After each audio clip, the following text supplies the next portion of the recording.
Oh, I started recording. Okay, y'all are good. Perfect. Perfect. Okay. I'm Jonathan Cassie, I'm Logan Vidal.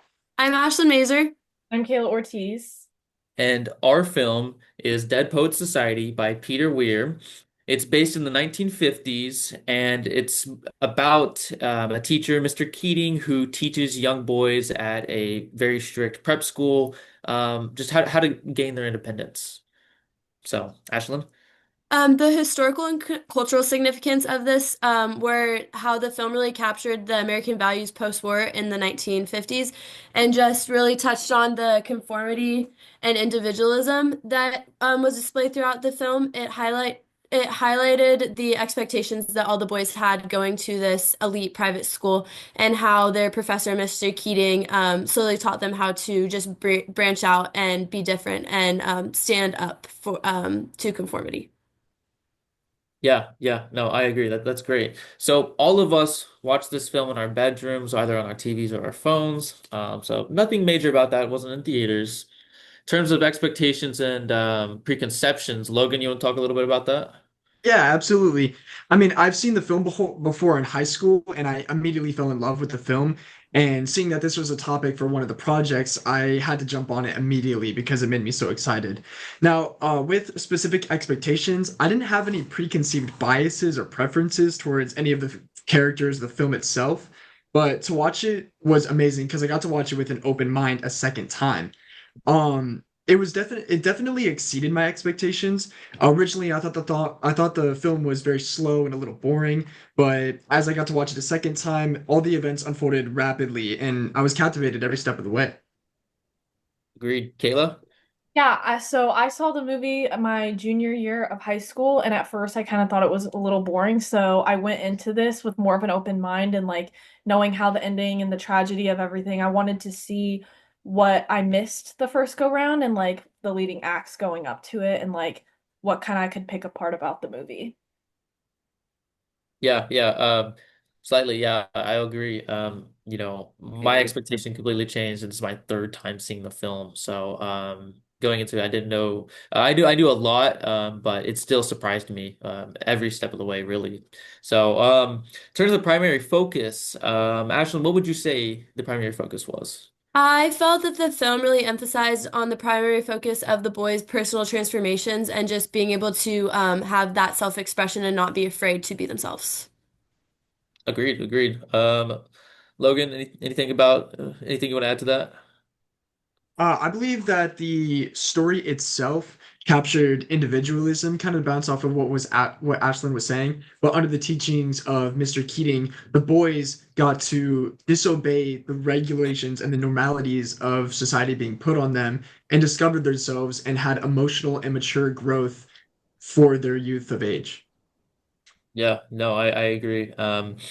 I definitely think it's character driven as well, and the way that they change throughout the story. So what would y'all say was the director's intent or purpose with this film, right? Again, is this an entertainment, social commentary, or artistic expression? Those are three examples of what it could be. What do y'all think, Kayla, if you want to start us off on this one? I think it was definitely social criticism. I think that there was a lot of things that contributed to like the boys' development and also like the message behind it all of it being um a very like in the box kind of film of like you only can be this way and letting like other ideas come in and like obviously the teacher being very supportive and like you can live different ways and you don't have to always just go to like one way of life or one way of thinking and like kind of following your heart. Yeah, I agree. Ashlyn, would you say that that was effectively achieved, right? Would you say that the goal established that Kayla thinks it is? Do you think the film did a good job at that?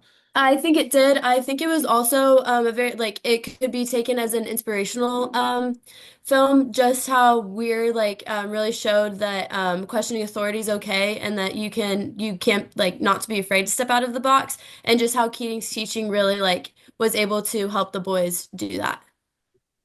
Yeah, I agree. So, Logan, for you, what kept the film interesting, but also what were some of its bad moments, right? Its weak moments, the moments that you thought weren't as interesting. What kept the film interesting for me was seeing how engaged all of the boys were in their activities, whether it be with the rules, against the rules, rebellious, silly. Every single thing they did together as a group, and they didn't question it, they didn't judge it. All of them were just there together in the moment. Such as, for example, whenever they were starting up the Poet Society again and they went to the cave, none of them were, I mean, yeah, some of them were hesitant to go join the mass, but eventually all of them had a great time doing it with a smile on their face. And that absolute enjoyment of discovering themselves under Mr. Keating's teachings kept the story very interesting for me. And what was the second part of your question?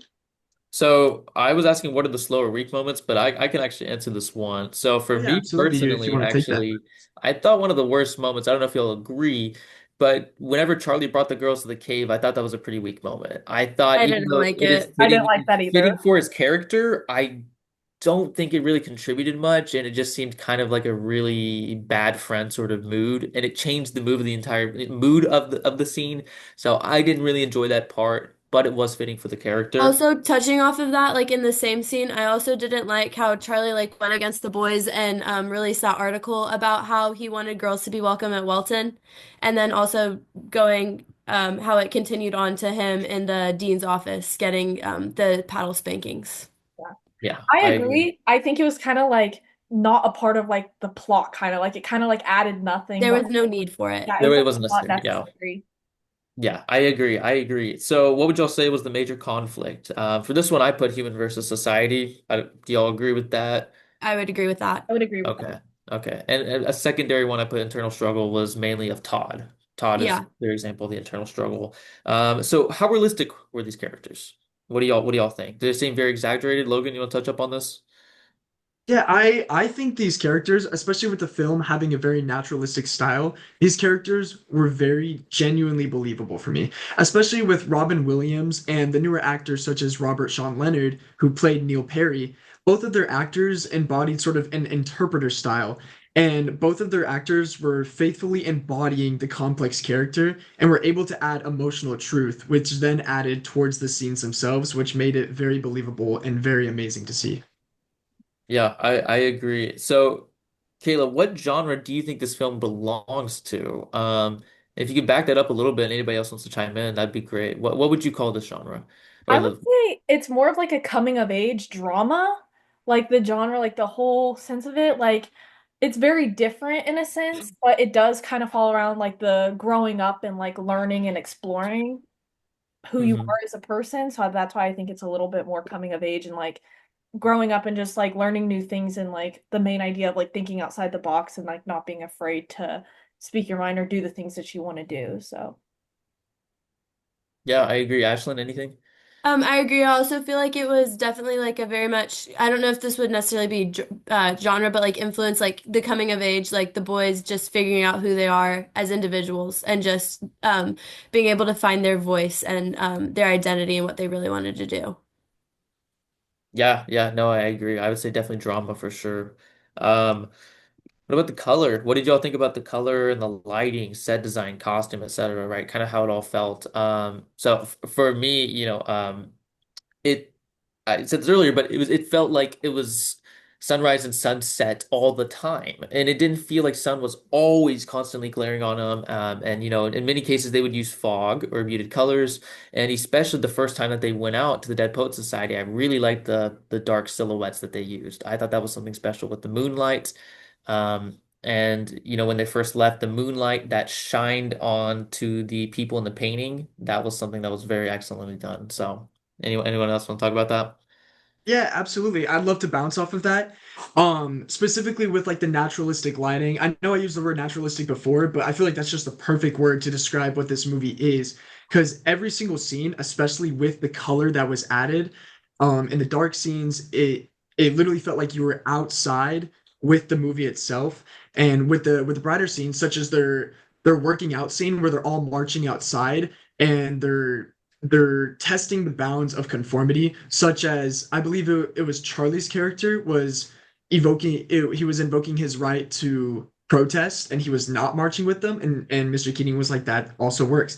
I think how the bright disposition in that scene and how the dark disposition in other scenes, all of those colors combine with the subtle stylization, and it helps to immerse the audience into what is happening and it gives it an authentic mood. Yeah, yeah, I agree. So in terms of the editing, right? Kayla, would you say that there was any crazy creative transitions or montage sequences, or what did you think of the editing in general? I didn't think there was like anything crazy about the editing, and like I know where it kind of lacks, but I think like when they're talk kind of more in the beginning, like getting it focuses on the characters when they zoom in on their faces and then shows them talking and then zooms out and then it's like a room. So it kind of like shows more like that the movie is about the character and not really about the plot. It's more like specific and like getting to know each character individually. So it wasn't really anything crazy, but the transition helped like the character development.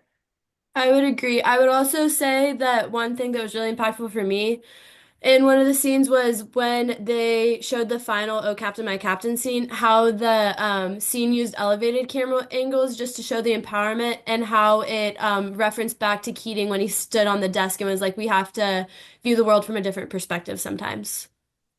No, I agree entirely. Yeah. So onto the sound and music for the off-screen sounds, what do we think about it and how they were used or the music in general, right? So for me, I discussed that the spanking effects were very over exaggerated, right? Whenever Charlie was getting hit, and that's just kind of one of the portions. But I think overall, the music did an excellent job of capturing the setting itself, right? The very classic, when you think of a preparatory school, that's what you think of, right? Classical music and the bagpipes and stuff like that. So, Logan, you want to talk about that real quickly? Yeah, absolutely. Bouncing off with the bagpipes, that diegetic sound that was inside the film.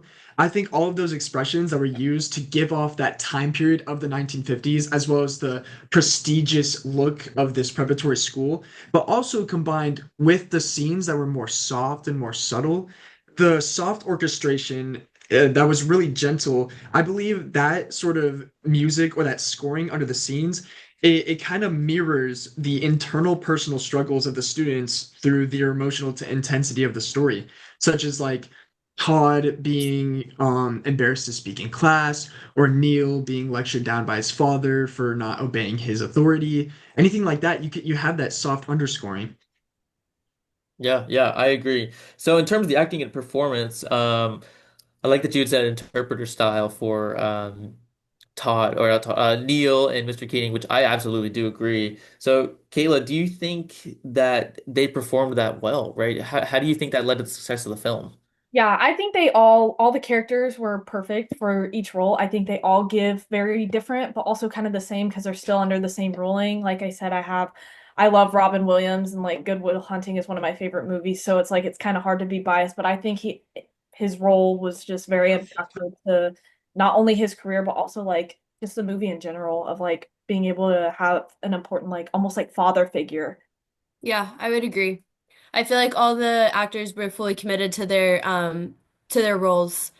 Um and just how they were each different, like how Todd was more shy and Neil was more outgoing and Charlie was outspoken and like the rebel of the group. I feel like it was all very well executed. All right. So, did y'all all enjoy the film? Would you recommend it to somebody else? So, I gave the film a 9 out of 10. There's not much that I can find wrong with the film besides a few moments. What do y'all think? I loved I the would recommend the movie. I think film. it was a 9 out of the 10. It was really good, and I would recommend it to anybody. Perfect. Logan? Ashley? All right, perfect.